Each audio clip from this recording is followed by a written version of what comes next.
de peur que le désespoir nous mène jusqu'à une lâcheté paresseuse. Le Seigneur assure que ce qui est impossible à l'homme, à cause de sa faiblesse propre, lui devient possible grâce à la force divine. Car il est étroit et resserré le chemin qui conduit à la vie, et personne ne s'y engagerait, personne n'y avancerait. Un pas si le Christ n'avait ouvert la difficile entrée en se faisant lui-même chemin. Jean 14, 6. L'auteur du chemin devient ainsi la force de celui qui marche, car c'est le même qui introduit au travail et qui conduit au repos. En lui est donc notre espérance de vie éternelle, et en lui aussi le modèle de notre patience.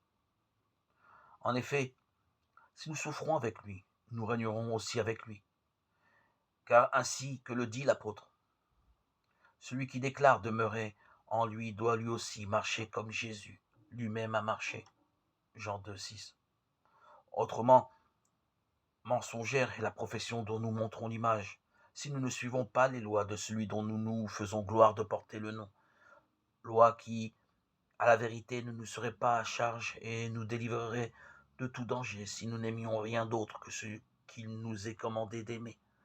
Car il y a deux amours dont procède tout vouloir, amours différents par leur qualité comme distincts par leur hauteur. L'âme raisonnable, en effet, qui ne peut être sans amour, est éprise ou de Dieu ou du monde.